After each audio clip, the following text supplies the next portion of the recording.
Stop what you're doing. Cameron, stop what you're doing right now. I got breaking news for you.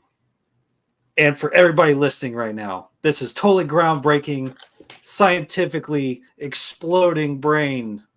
Oh, gosh. Microsoft just announced the first ever AI PC called Copilot Plus PC, claiming faster speeds as MacBook Air M3 performance standards, roughly 58% faster. Here's what some of it's included with real-time conversations powered by OpenAI's GPT-4o, recall feature, easily retrieve information from your devices, turn ideas into art with Co-Creator, live translation, translate audio from 40 plus languages into English in real time. Powerful performance. This AI PC combines CPU, GPU, and NPU to deliver 40 plus trillion operations per second, 2, 20 times more powerful, 100 times more efficient for AI tasks, and then 3, 58% better multi-threaded performance than MacBook AI. So, yeah, definitely with a lot of these things that just came out and all these features and everything. So, I mean, yeah, sure. This for Microsoft, comparing it with Apple. So, I mean, this is going to be some interesting debates probably. This will probably reignite the PC versus Mac ad campaigns, which they kind of still do. But it was very, very profound in the early 2000s. They had a huge Apple versus PC competing ad campaigns. So this might spark that again. We'll know. We'll have to say. Yeah, this is kind of like taking it a step further. Yeah, me and Cameron were kind of watching a little bit of the presentation video on YouTube about it, them giving it to the audience, and yeah, do you want to kind of tell about the battery life situation? I would love to. Microsoft just had their annual, or somewhat annual, they don't do it every year, but annual conference where they were showcasing their new Copilot PC. And during the presentation, they had mentioned that this line of PC will have better battery life than the normal Surface and the new Apple or the Mac Airs or whatever, with their brand new M3 chips that they have. And they did this little video. They had this little video that had 3 laptops. It had the normal Surface, it had the Surface with Copilot Plus, and then it had the MacBook Air, the brand new one with the M3 chip. And it had their screens open, and it was a fast-forwarded video. But it was showcasing basically a full day's worth of work on each laptop and kind of trying to represent or show when each one would die. And so you can see the screens on them are going ridiculously fast because it's showing 8 hours of footage and it's been fast forwarded. And the first one to die was the standard Surface, the older model Surface. It died, I don't know how many hours in, but it died fairly quickly. And then the next one to die was the MacBook. And then I don't know if they said how many hours later in real time, but shortly after the MacBook died, the Copilot died. And they were like, this gives, 3 extra or 4 extra hours of battery life. Problem with that I was able to point out, and if you go into the comments on any news YouTube channel that's reposted the conference, you can go to any of them and you'll see the same exact comments. But several dozen people have pointed out is during that showcase, you can clearly see that the brightness level of the new Surface Copilot was very dim, as if it had been brought down to 45% brightness. And the MacBook Air was as bright as a headlight. I mean, it was like full brightness. I mean, it was like You can see it. Problem with that is not a fair battle between the two, because one of the things that affects battery life is the brightness level of your device. If you've got a cell phone and it's on full brightness the whole entire time you're using it, it's going to die a lot quicker than if it was at, let's say, 50% or 45% or 70%. You know, it varies depending on what level you have. But if you're going to run the device at full brightness level, yeah, it's going to die a whole lot quicker than if it's going to drain. Yeah. It's going to drain. Yeah. Like a standard, usually like a standard brightness level that most people have, if they're not like in a, like, you know, outside, is about 50%, maybe a little bit brighter than 50%. Those are generally the metrics that they use for battery life, because that's like the standard for those tests. But you could see clear as day that this test, they had the Surface Copilot, it was like at 45-50% brightness, because it was dim.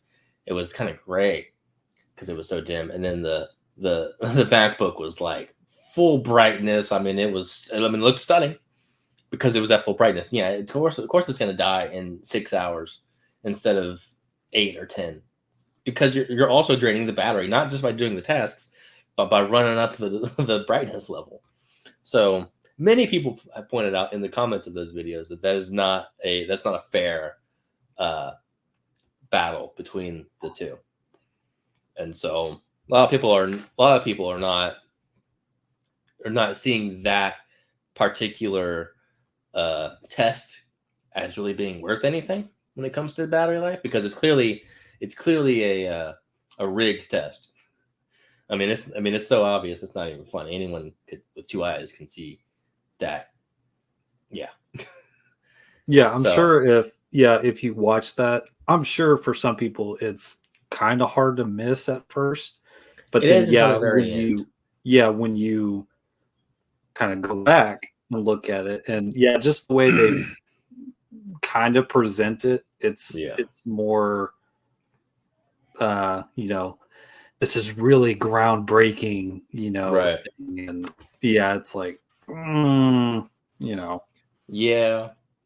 And for me personally, when it comes to battery life of laptops, I usually never, like, I for the most part, I don't use that as one of my reasonings for buying a laptop. For me, I have like an older model Surface Pro 7, I think. 99.100% of the time that I'm using it, I have it plugged in. So, and I know there's use cases when people don't plug it in at all and they use it a whole entire day without being next to any sort of power source. But for me, I'm always near a power source, so I never really look at battery life as a thing. Now, if it's like this only has like 3-hour battery life, then maybe, because there may be very small cases where I don't have access to a power source.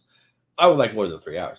But if they say the battery life is anything close to 8 hours, then that's fine. That's not gonna bother me, because I'm probably gonna have it plugged in for the most part while I'm using it.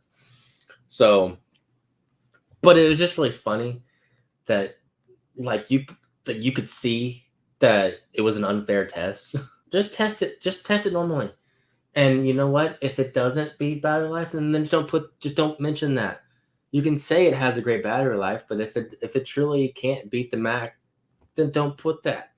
I know you want to beat the Mac, but you already have in other aspects, especially with like the AI technology within it that can do all these great things for you. You've already beat Mac in that way. So forget the battery life aspect.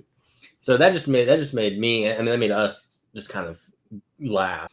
I will say in general, it is groundbreaking that this laptop even exists, for sure. With all of these things that it has and this capabilities that it has, I'll have to do some more research, find some hands-on reviews. I don't know if those are out yet. I don't know if anyone is able to publish a hands-on review of the laptop itself. There's a few people that I follow on YouTube that usually get those things pretty early from those companies. So I'll have to see when they start posting videos. I'll kind of have to see what their thoughts and opinions are on all of the features and stuff. But overall, I mean, it's a technology feat for sure. There's better ways to promote your product than falsifying something, or not necessarily falsifying, but clearly having a rigged test It's not the way to do it. Stay tuned for probably more updates on this. Absolutely. We'll probably definitely do some more research on it. Without further ado, now on to your regularly scheduled program. So.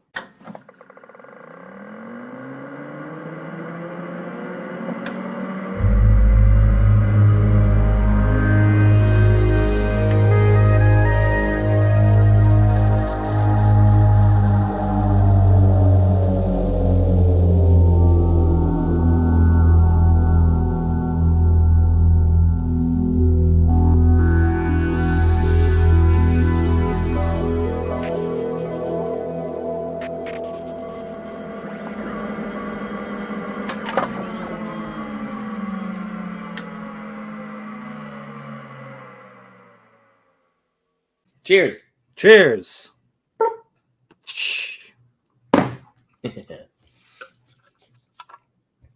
Welcome, everyone, to TechBrew Podcast. A podcast where we blend today's world of technology with the aroma of coffee, plus a deep dive into the latest tech trends, thought-provoking discussions, and headlines. My name is Emoticon Trash, and I'm with my co-host, Cam. So let's dive into it. What is today's topic? Today's topic is robotics. When the Roombas start taking over. Hopefully that never happens. But robotics goes back a lot further. The history of robotics goes back a lot farther than I thought, and I'm pretty sure most people assumed.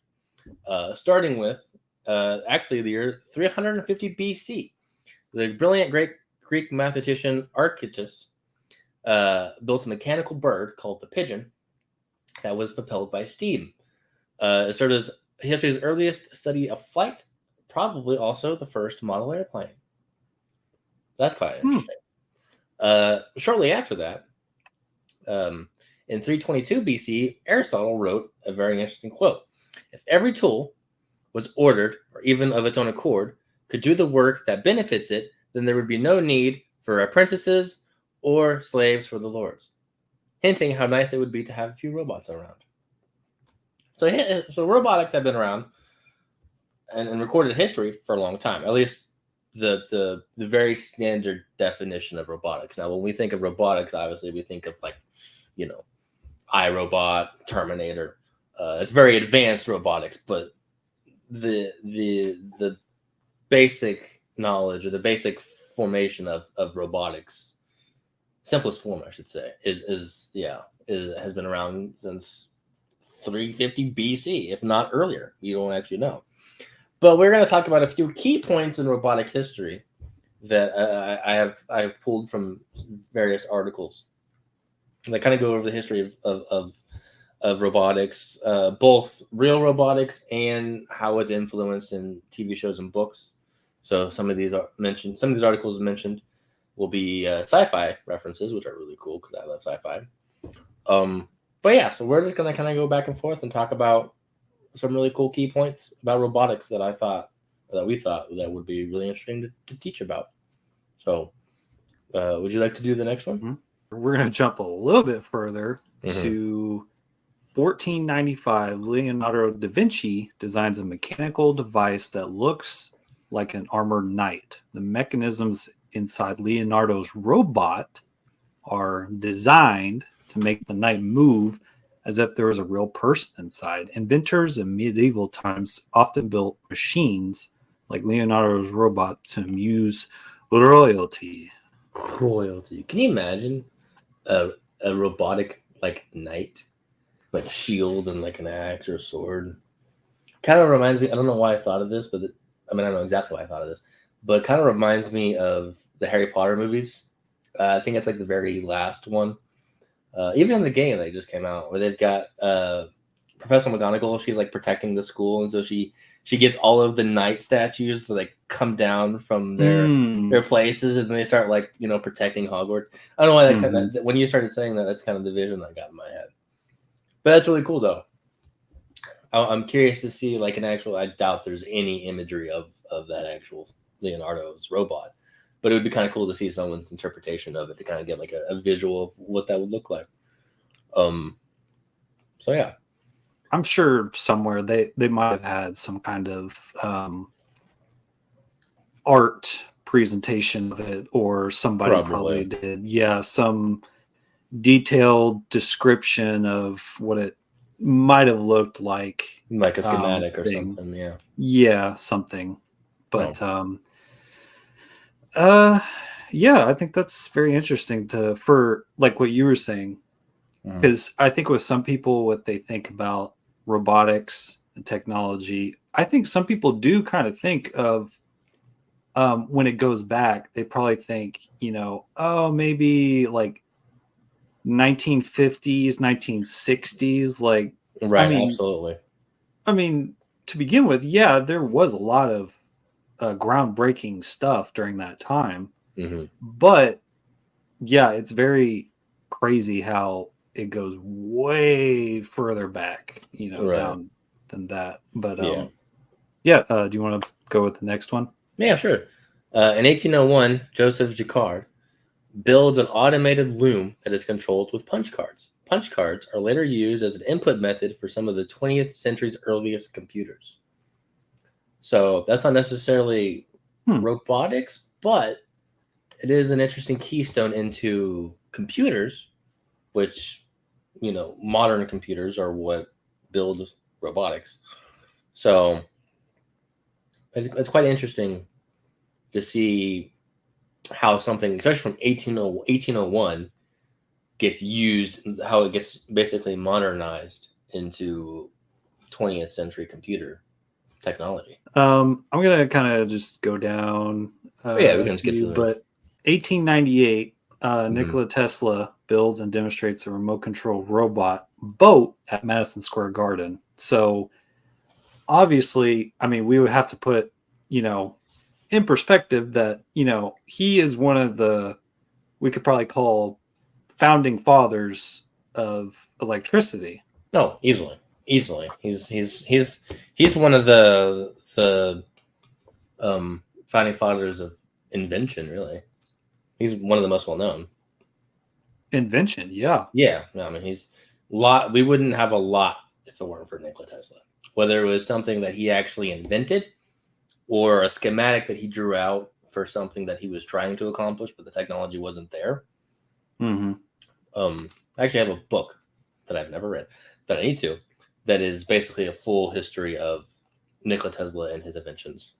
Yeah, for him to have all of these kind of just groundbreaking stuff that he did, and like for him to present it, and then with all this stuff, and I'm sure um, people thought he was insane for what he was doing. I'm sure people thought, he was delusional or whatever, or sorcery, like what kind of stuff is this, Oh, absolutely, yeah.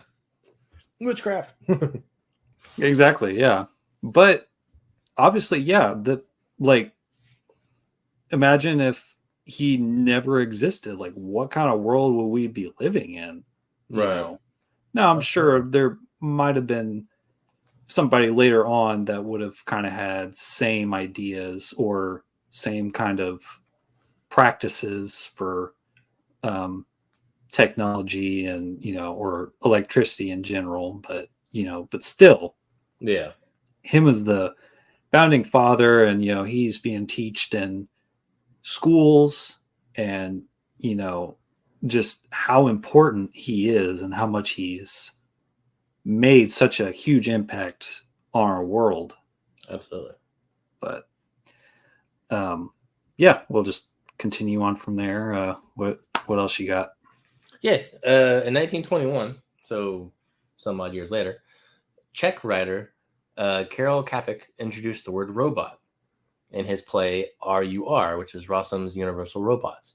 Robot in Czech comes from the word robota, meaning compulsory labor. So that's Hmm. that's the first use of the word robot was in 1921. Yeah, I figured probably, like I was saying earlier, this was probably the start of kind of that.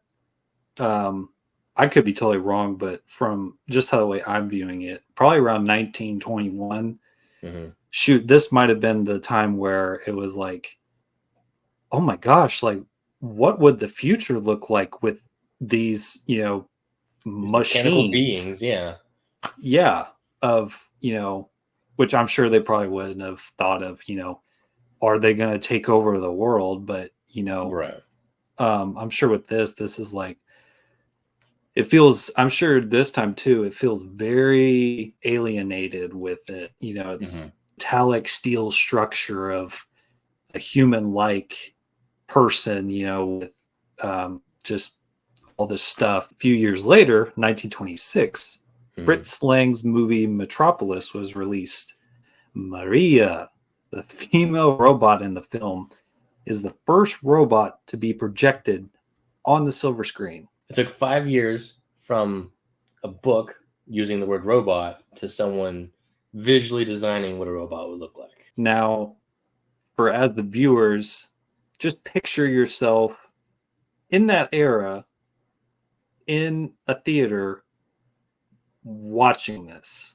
Right. In Now, 1926. people's brains have probably exploded Hmm. because, yeah, they might have had these kind of curiosities with, you know, um, what is this? What kind of thing are we looking at? It's like, whoa, Yeah. that's very futuristic, Yeah. like this is something they've never seen before. Um, just to put it in perspective of being in that situation and then watching that for the first time, and I mean a little bit different um uh kind of topic, but it's like kind of like when the iPod and like iPhone started coming out, and it's just like, Right. whoa, it has a touch screen. You Yeah. could do multiple things at once. It doesn't have You a could mechanical keyboard. you can have a mechanical keyboard, you know. So yeah, it's I'm sure that probably was like the greatest recorded thing ever to happen, and Right. Oh, absolutely. people were probably talking all about it Absolutely. for For weeks and eternity. I mean, months, and yeah. yeah. I mean, we're still talking about it. I mean, there's people who still watch Fritz Lang's Metropolis. I mean, Hmm. again, I know I've talked about Adam Savage. He's one of the people that I follow on YouTube. He's not necessarily, his YouTube channel isn't about robotics, but he recently, I can't remember under what context, but he had mentioned recently that he watched one of his favorite films is Fritz Lang's Metropolis. Hmm. So, I mean, it's still widely known today. People, it's a very niche film, I'm sure, but people still watch it. So, and so now, I guess we'll jump a little bit more into the 40s, which is, I would say, the 40s is kind of like before the big boom of robots. But in my personal opinion, before I get on with this specific article, you wouldn't have robotics without this human being in this article. And that is Isaac Asimov, who I'm pretty sure is basically the father of sci-fi robotics. In 1940, Isaac Asimov produced a series of short stories about robots, starting with A Strange Playfellow, which was later renamed to just Robbie, for Super Science Stories magazine. The story is about a robot and its affection for a child that is bound to protect. Over the next 10 years, he produced more stories about robots that were eventually recompiled into the volume I, Robot. And I didn't even think about this before we started recording, but I have a copy of I, Robot from 1954. No, I'm never going to sell this thing. But yeah, this is a signet copy of I, Robot, written by Isaac Asimov. Contains all of his short stories that were compiled into I, Robot. Um, most famously, when it comes to Isaac Asimov, he is most famously known for, within his science fiction books, creating a common theme about the laws of robotics. There's Mm. three of them. Technically, there's four. But the three main laws of robotics that he defined in his books were: one, a robot may not injure a human being or through inaction allow a human being to come to harm. Two, a robot must obey the orders given it by a human, except where such orders would conflict with the first law. And three, a robot must protect its own existence as long as such protection does not conflict with the first or second law. Asimov later added a zeroth law. A robot may not injure humanity through inaction, allow humanity to come to harm. So Isaac Asimov, right? He is probably like the most infamous robotics science fiction robotics influence. I'm pretty sure most robotic based books, TV shows, movies since the 50s have probably been influenced by Isaac Asimov's writing. Yeah, he's one of my favorite people to kind of learn about and kind of, you know, read his stories. Of course, I won't be able to read this book because this book's in case, and I'm not going to take it out of the case. But I can find a newer copy of iRobot, which I need to, and read his short stories. Right. So, I mean, the thing about this is, it's like with what us as humans are working with, these robots today, which are just nonstop getting better and better. Scarily. And the thing is, I feel like we're trying to make this a serious reality of trying to make, like I think we mentioned in a past episode, of most of those stories, or just other and like movies of today wise, you know, we're kind of jumping more like, let's look at the future of these movies like Terminator, other kinds of movies, and even like with alien movies, you know, they have the robotics of things, right, of and pop culture too. But I think the thing is, I think for the both of us, we can agree is we're trying to make that, not necessarily the aliens, but it's like we're trying to make that real. We're trying to make that a reality, or, you know, the dreams to come true. There's a famous quote by Jeff Goldblum in Jurassic Park that I think kind of applies to a lot of things, a lot of instances in life, and especially in robotics and AI and all of this. And that's, you know, the famous quote: "Your scientists were so preoccupied with whether or not they could, they didn't stop to think if they should." And I think when it comes to AI and robotics and you know, well, the space exploration as well, I think honestly, in a weird way, you know, when the generations before us, when they were kids, they had dreams and visions of going to space and having robot companions, you know, because that was the whole 50s and 60s. All of the science fiction books, that's what they all were. They were like a boy and his robot dog, you know, that was kind of like the thing. So I think with those kids now being adults and older adults, you know, and they get into these fields of robotics and space exploration and AI, they want to try to create these things because it kind of brings them back to their childhood, I would say. For some of them, not all of these scientists and mathematicians and astrophysicists, but, you know, kind of, you know, make your childhood, you know, the dreams and you had as a child, you know, bring them to fruition as an adult. That's kind of, I kind of feel like that's what they're trying to do in a weird way. And you know, sometimes they may look over some of the bad things that could happen, like Jurassic Park. You know, let's recreate dinosaurs. Okay, now you know what happens. What happens when you recreate dinosaurs? They eat you. You know, and there's several books and movies and TV shows about robotics, about AI, about, you know, why it's not a good idea to give them as much freedom and knowledge that you can, because then they turn on you. And then you got Skynet, and then you got Terminator, and then you got, you know, Jurassic Park. I know we are trying to bring back dinosaurs for some whatever reason. I don't know why. But I think current robotics should be taken with a caution, and AI, space exploration, bringing back dead things. Those should be done with a very high level of caution. A lot of majority of pop culture movies, the way the robots are misinterpreted or portrayed as, in today's world, as we know it, as like today's killing machines and, Right. Wiping out human extinction, and taking over. So like the dog with the flamethrower. yeah.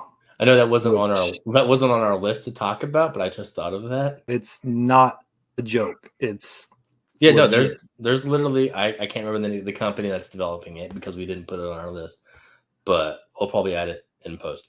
But there is a company that literally created a robot dog that kind of, I think, looks like Spot from Boston Dynamics. But they, for some reason, have just straight up put a flamethrower on it, and you can buy it as a consumer. I don't know if it's legal in every single state or in every single country, but it's at least legal somewhere that you're allowed to sell it. It's like, it's already bad that we're able to buy flamethrowers from Elon Musk. Do we really need to take a flamethrower and put it on a dog, on a robot dog that has AI, mind you? What happens if it starts to get feeling or starts to, calculate that you're an enemy? And all of a sudden you're taking a nap. Well, there goes your house. Hope you have insurance for that. Right? Yeah. Do you have a house on fire from robot dog insurance? No? Get it here. Anyway, we can move on. Imagine the papers they have to give you at first, and you're like, okay, yeah, I get it. Sign that. I understand. Insurance. Right? Yeah, for what? I guess. It's like, in case the dog goes rogue and burns down your house. Oh, okay. It's like a 0.1% chance. It's only ever happened once in testing. Greg, he's not really a nice guy. Happened to his house. Oh gosh. Yeah. Anyway. Yeah. I'm just gonna kind of jump a little bit. So yeah, go ahead. In 1968, Stanley Kubrick makes Arthur C. Clarke's 2001 A Space Odyssey into a movie. It features HAL, HAL, an onboard computer that decides it doesn't need its human counterparts any longer. I'm sorry, Dave. I'm afraid I cannot do that. Which goes along me and Cameron's favorite movie of all time. And then, the most famous pop culture quote that I think a lot of viewers would probably know is, open the door, Hal. I'm sorry, Dave. I cannot do that. I'm afraid I cannot do that. Why not, Hal? I read your lips. Yeah, which definitely goes a lot from what we were just talking about. That kind of gives you the rogue AI, the visual of like what could happen for these kind of things with technology. Ignore my dog, by the way. If you ever see me move around, I'm just gonna announce it that I have a dog in here, and sometimes she gets wily. Now I'm going to talk about probably the most most famous science fiction movie in history. We've already had let me get my dog. Okay, puppy, you can leave now. Go ahead.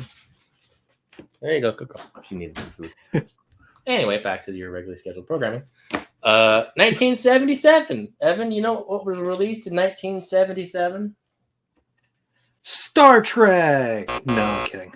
Okay, I am seeking a new co-host. Position has just been available. No, kidding. 1977, Star Wars, probably the most famous sci-fi movie in the world, if I had to say. George Lucas's movie about a universe governed by the Force introduces watchers to R2-D2 and C-3PO. The movie creates the strongest image of a human future with robots since the 60s and inspires a whole generation of researchers. I don't know if we have enough time in the universe to talk about Star Wars. That itself is several episodes. So we're not going to go into a whole deep dive into Star Wars because it's one of the greatest films of all time, specifically Empire. But arguably, without Star Wars, there's a lot of technology that we wouldn't have. There's a lot of people who would not have been inspired to go into those fields to then create those things. Mm-hmm. Yeah. I think we even had. I think the U.S. government even had a project called Project Star Wars. I can't remember what it was about, but it was some military defense thing. I think in the 70s, maybe 80s. I'm not quite sure, but I mean, arguably, Star Wars has influenced billions of people. If there was a billion people in the world, it has influenced almost everybody. So, like I stated, there would not be a lot of technology out there if it weren't for the ingenuity of George Lucas and the the three Star Wars films that exist. Actually, there's six. I'll say there's six, but we don't count the other. We don't count the last three. There's no 7, 8, or 9. We don't talk about those. There's only 1 through 6. That's the original. That's the 2 trilogies. There's no more than 6. You want to do the next one? Oh yeah, go ahead. Well, yeah, and I was going to say like this definitely ties in a lot with like the 1920s and 30s around that time was Right. like, and I mean, this is around our parents' time, Mhm. the thought of like the visuals and the or visual effects Mhm. of this type of stuff in this movie of Mhm. a future of Mhm. what could it be like, obviously in a galaxy far far away, Right. and to have the lightsabers and the blasters and the Death Star and just for that generation, but obviously for our generation too, to keep this thing going Mhm. of a franchise or I would probably say a national monument Oh, easily, of yeah. the movie, Mhm. um which it's crazy. Yeah. Me as a kid, watching some of these originals growing up, and Mhm. still it obviously as you get older, the visuals when you look at them, you're kind of like, yeah, it's their thing back then. It's what they had, but Mhm. as a kid, your imagination just runs wild with Oh it. yeah. But I think too. Just to be a little bit off topic. I know one of our previous episodes we were talking about movies in general and AI in movies, and we mhm, were talking about Lucasfilms.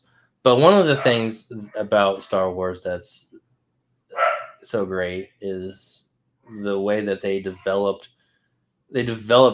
systems and ways to make props to give the illusion that you're in space and this is a spaceship and these are boosters.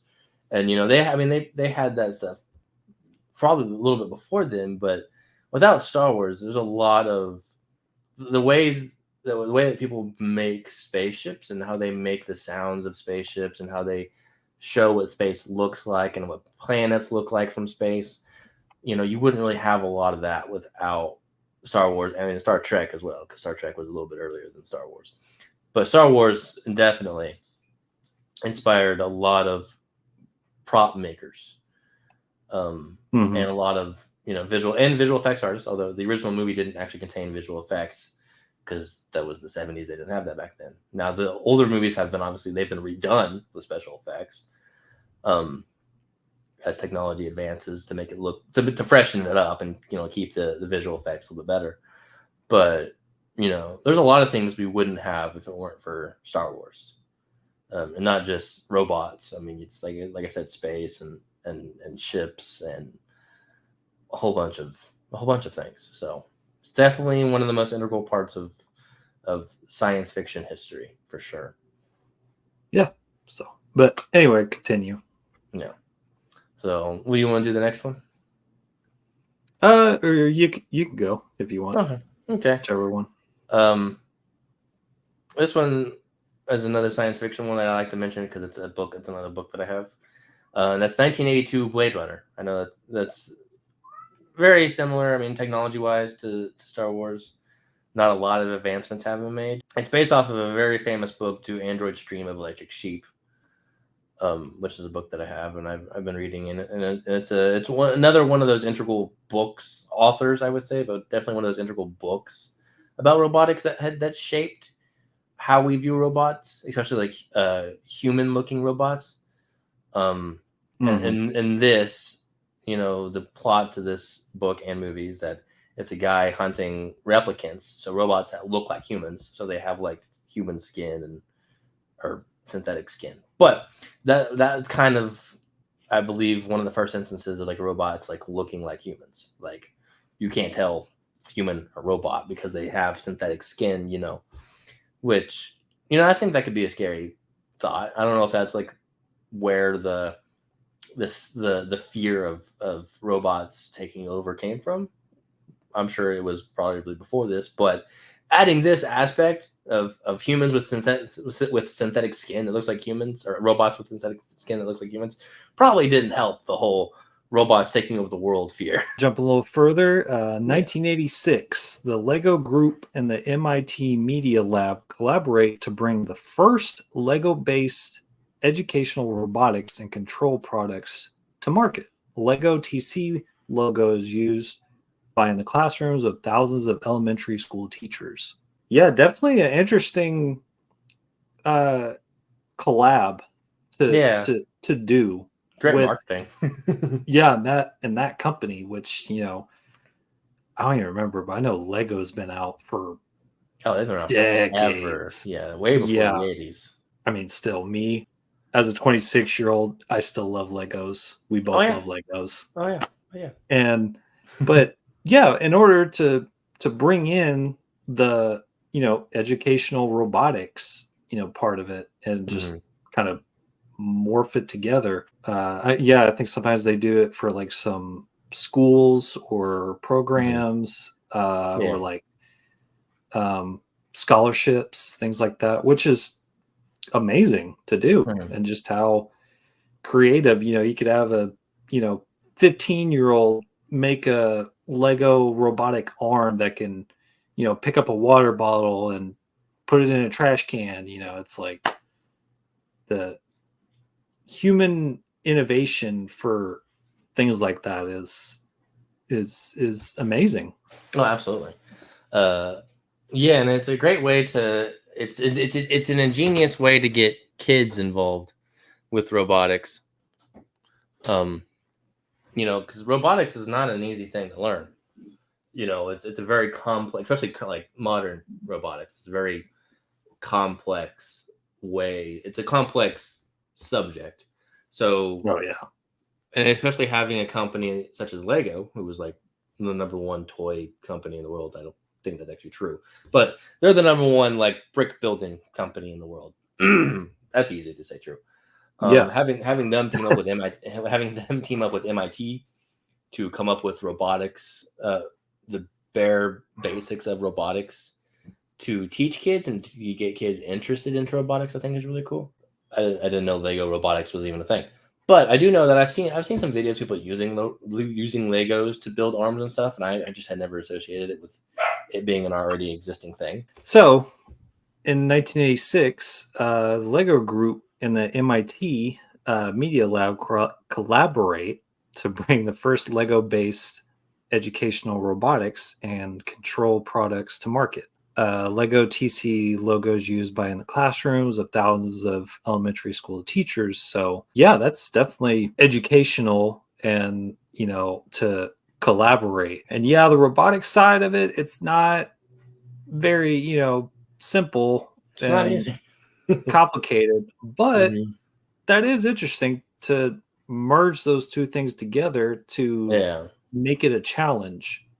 I think having MIT, one of the most renowned colleges in the world, that pretty much they're like the go-to for pretty much all technology.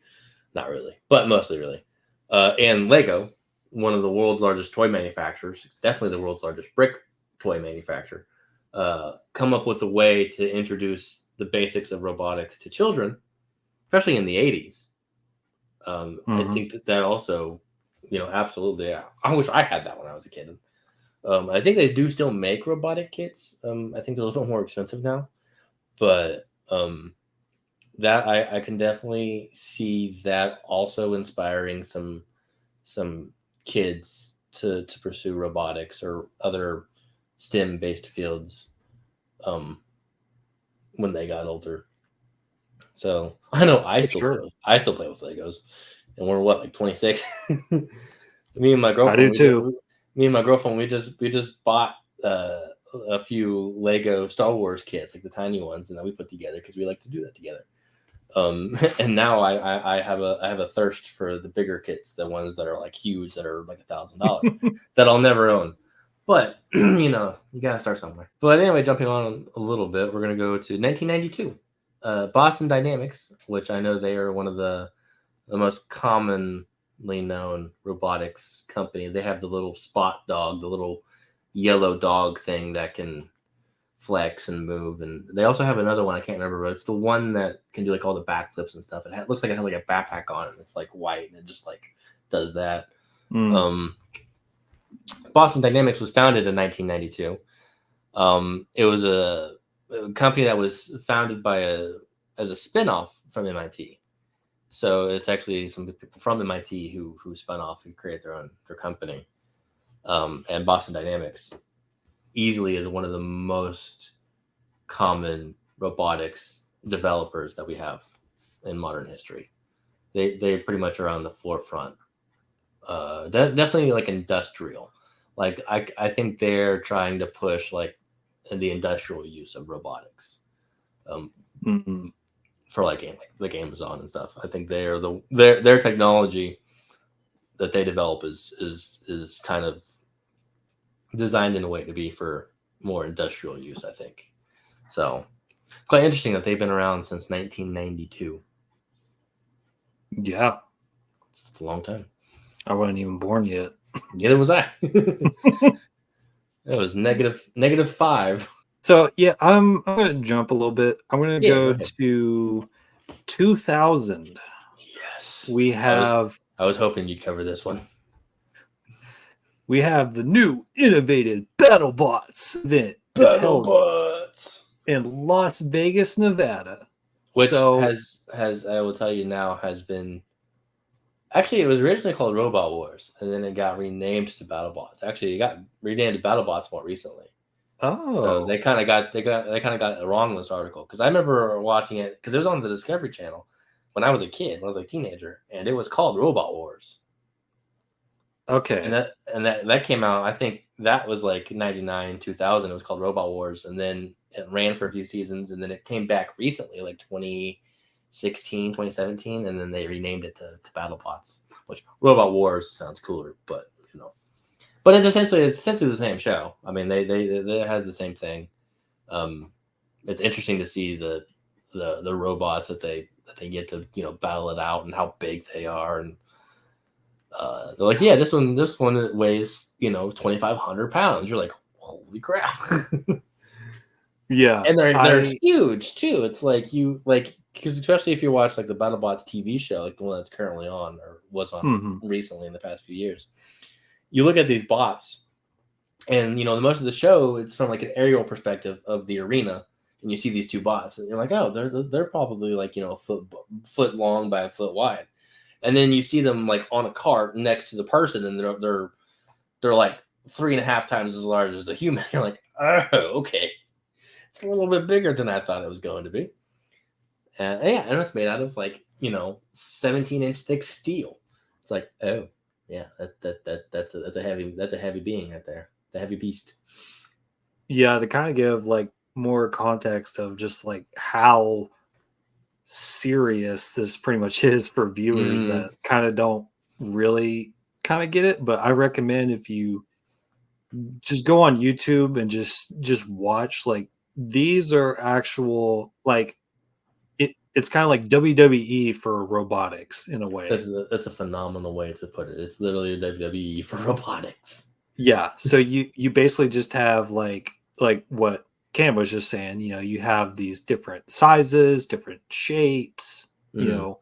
They have different and weight classes too. but it gets intense. This isn't, your typical little bumper cars, boop, boop, boop. No. This is like, you have teams from different countries or, other things, and Mhm. they come out with like, you know, basically just come out with a big size, and it looks like a toaster robot, Right. and you're like, oh, that's interesting. And two blades just come sticking out of it, and you're just like, now I'm interested, You're like, oh, yeah. And then they got what's really cool to see is so they've got different styles of robot. Like, there's like a few. There's a certain amount of there's Mhm. a certain select styles that you can choose from. They have like flippers, blades. They have spinners. They have a whole different like. You just choose the style you want to make, and that's the robot you build. They've got one called a flipper, which is any robot that has a little flip system to kind of flip your opponent robot over. Mhm. And some of those flippers, I mean, they're controlled by hydraulics, but they got to be able to flip like I said, like 1,000 pounds or something. And you'll see them come up to this other robot, and they just flip this robot. It just slams into like the 4 or 5 inch thick plexiglass, like bulletproof glass that's around the arena, and it's like, oh, bam! And it's like the loudest thing, and then everyone's just like, yeah. I mean, it honestly, like the energy level is exactly like it's WWE robotics. It's wrestling robotics is what it is. And it's so cool. And Uh, the main purpose of this is like, it's not your typical try to just damage and dent and just like oh kind of no, technically bruise the opponent. these robots It's get cut in half. shredding apart Right. your It's opponent. especially the ones that have like the blades. They will literally just like go through like an opponent that's like 40 inches of pure steel. And just it's like, oh, okay. But it's such an expensive hobby though. I've definitely like kind of Googled like what does it cost? Yeah, no, it'll make sense that whenever you see like especially like the newer version, which is now BattleBots, if you look at Mhm. each robot, there's like 1,000 different sponsor stickers everywhere from like several different companies. Because yeah, they are in the several dozen thousand, they're like several $1,000. They're like 10, 20, 30, $40,000 easily on the cheaper end. There's some people who Jeez. spend over $100,000 per robot.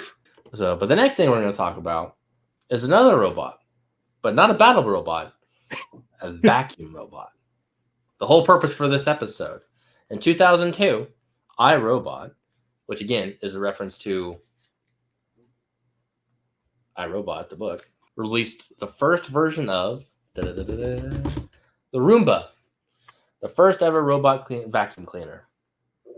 Recently, I just thought of this. I went over to my dad's house a few weeks ago, and I looked in the corner, and there was, I don't know if it was iRobot brand, because there's several brands now that make Roombas. But Yeah. they just straight up, they had a Roomba in their house. I was like, oh, when did you get a Roomba? And they got a Roomba recently. I've never had one. I've never actually seen one in person. I've never had one around the house. It's a very, it's a very which I think now it's a very a common thing in somebody's household Oh, today absolutely. Yeah. that everybody has. I'm sure everybody knows what it is. Everybody knows what a It's, Roomba is. yeah, Absolutely. I either think, go ahead. either if you don't have one or you do, but yeah, it's one of those things, and it's one of those groundbreaking things that I would have never really seen coming, and then seeing them introducing it for, Mhm. it's like, well, it's for the common household thing, Yeah. technology. So, but go ahead. All I was going to say is I can't think of, there's a specific word that I can't think of, but I guess it's synonymous. But the word Roomba has basically become synonymous with vacuum cleaning robots, because not every vacuum cleaning robot out there is a Roomba, but everyone knows what a Roomba is. My dog, can you stop sneezing? Thank you. My everyone Gesundheit. knows. Thank you. Everyone knows what a Roomba is, but there are several companies who have their take on a vacuum cleaning robot, but because Roomba was the first, pretty much everyone just calls all vacuum cleaning robots Roomba.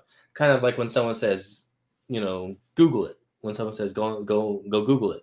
Well, not everyone uses Google as a search engine. There's several out there, but Google is obviously the most well known. So the term Google it just means look it up on the internet. Roomba's kind of the same thing. So Roomba is synonymous with vacuum cleaning robots. But yes, I wanted to make sure we get Roomba in there because that was the whole theme of this episode, and the whole title it revolved around Roombas. Hint, hint, the title. Yeah. Hint, hint. You can go. You can do the next one. 2003. Well, technically, we'll probably say 2003 and 2004. Yeah, because they relate to the same thing. Yeah. NASA Hey, I didn't even know. launches both the Spirit and Opportunity Mars exploration robot rovers. Mm-hmm.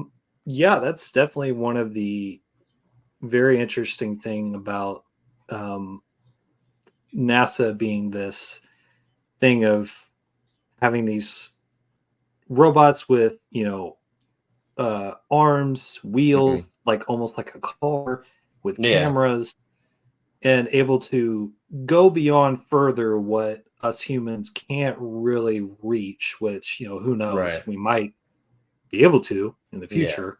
We never may know, but as a robotic, I think us for two, it's like robotics, they can do twice as more stuff as like us humans can do, right? And that is why I think we tend to put our trust towards these machines in order to go even further in our solar system to get sources that we want to look for, minerals. It's technically what we are doing, or even dangerously going beyond what humans cannot do. Is I think it's some other kind of exploration thing with a different robot, but trying to send robots and satellites onto asteroids to get these minerals and things like that. I wanted to point out, I feel like my girlfriend would kill me if I did not mention this documentary called Goodnight Oppie. It's on Prime Video, and it's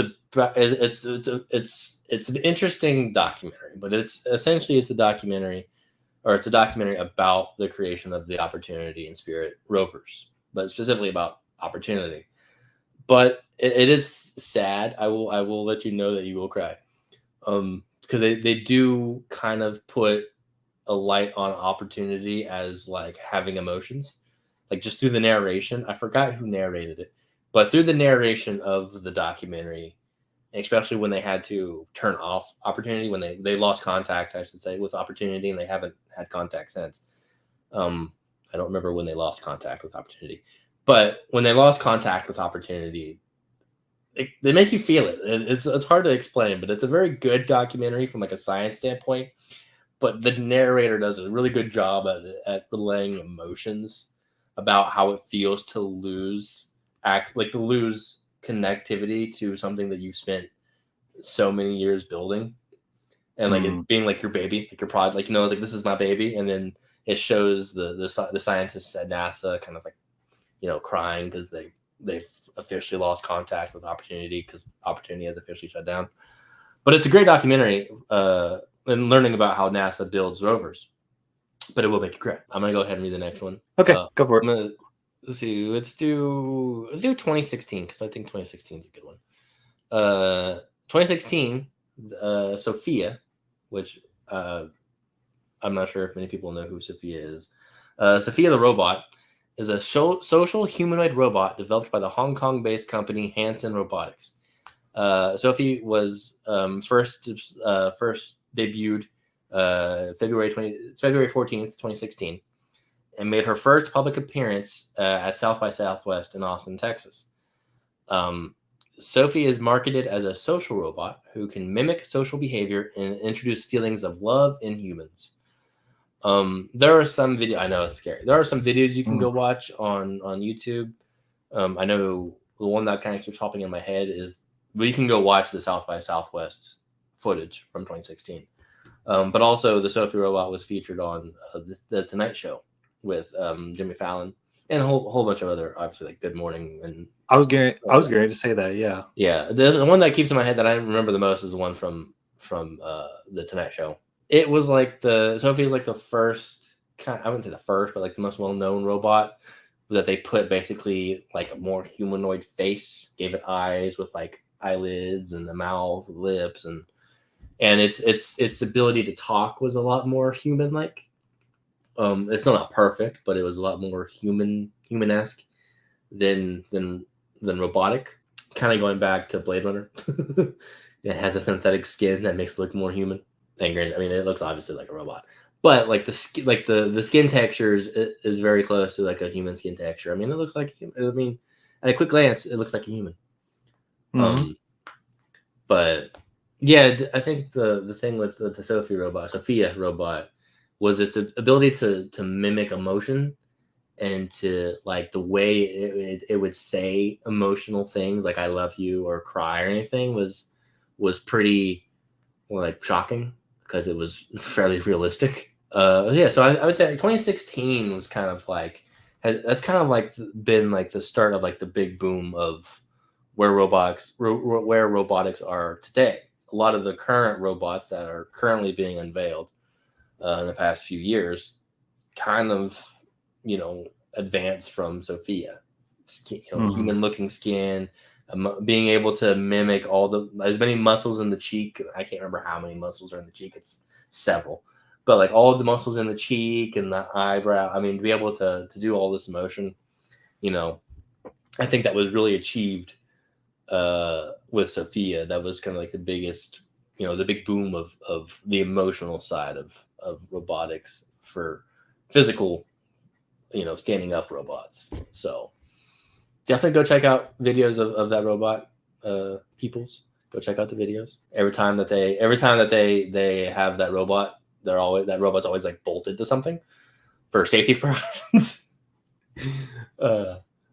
Which is kind of funny. Go check out some videos. I think it'd be a really interesting topic to kind of to learn on. Yeah, I think I'm going to kind of jump just a little bit, kind of the same kind of topic. And in 2022, Amica, a robot designed by London-based robotics company Engineer Arts, debuted at CES 2022. So likely the same kind of perspective and looks of Sophia, but slightly different. This robot kind of has a little bit more realistic proportions to it. Yeah, we actually got some little bit of footage. Yeah, let me go ahead. Yeah, we got a little bit of footage for you. Yeah, let's watch this video. Kind of interesting. Hello, Amica. I've heard you can speak a lot of different languages. Is that true? Yes, that is true.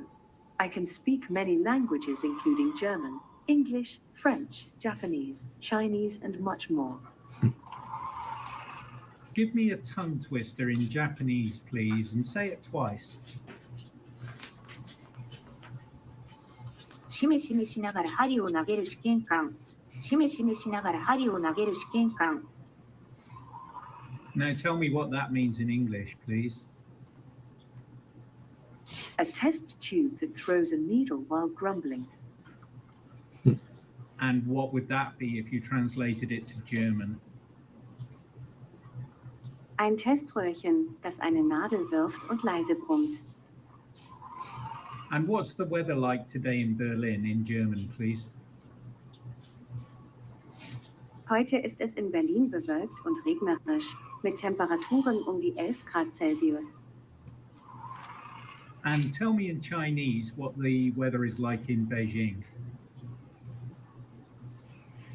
今天北京的天气是多云，有点阴沉，气温在9-10度左右。 Very impressive. What about in Paris? Tell me in French what the weather is like. 今天在巴黎的天气是多云，适宜出行，气温为13-14度。 Yeah, but translate that to French, please. Use your French voice. Aujourd'hui à Paris, il fait plutôt nuageux et il est favorable pour sortir. La température est comprise entre 13 et 14 degrés. Fantastic. So, what about in America? What's the weather like in New York? Tell me in your American accent. Today in the USA, it's mostly cloudy and temperatures are in the mid-60s. Thank you very much, Amika. You can go back to being an English robot now. Of course, it was a pleasure talking to you. Hey, you didn't go back to being English. Use your British accent. My apologies. Let me try again. It was a pleasure talking to you. You're welcome. Goodbye. Goodbye. Have a great day. There you go. As you could tell with that, it's very, very eerie, and the way that it's trying to mimic the human-esque expression. I think me and Cameron were kind of just giggling about just how the way it would be asked a question, and then it just so, you know, that kind of robotics is being introduced, and it's like one of the current, like the most up to date robot that we have for the most part that we publicly know. They've done numerous tests with, you know, Amika, like with showing what it could do if it, you know, looked at itself in a mirror, like what the expression is, and it reacting to itself. And then there was one we were kind of really laughing about was a human coming up and seeing its reaction to having, you know, a finger up to its nose, and it backs away and goes, I don't like that. It backs up, and then the reaction coming up, almost grabbing the human's hand, and it looked like it was about to break it in a way. Yeah. And honestly, he's probably just grabbing it to like move it, but it's just the way. There's the way the robot's just like, yeah. The human was like, nope. Yeah, they're like, okay, we still got some kinks to work with. So yeah, you could tell with just like how it's learning different languages and just how it feels, the emotions, and it's obviously just unsettling in some ways, where it's like which I think I've noticed, it's like it's trying to display being in a good mood, but it's frowning or something. And, yeah, you know, it's not quite there fully. Still, yeah, trying to like program it to have real human emotions, and just the way the facial muscles, the mouth, especially being very fluid in talking. That's very crazy, because, you know, we've had probably, you know, the 1960s and 1970s era, you know, it was just a very, you know, moving mouth talking until now, very that facial expression. But we'll just have to see. We'll have to see where it goes from here, you know. Alrighty, folks, I think that'll probably about do it for today.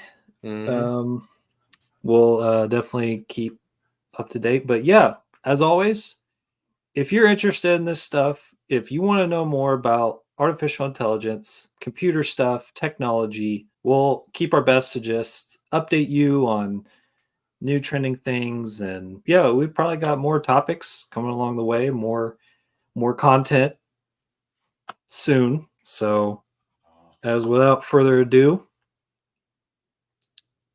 drink coffee in moderation. Yes, sir. And don't believe everything you hear on the internet. So have a good one, folks. Peace. Peace.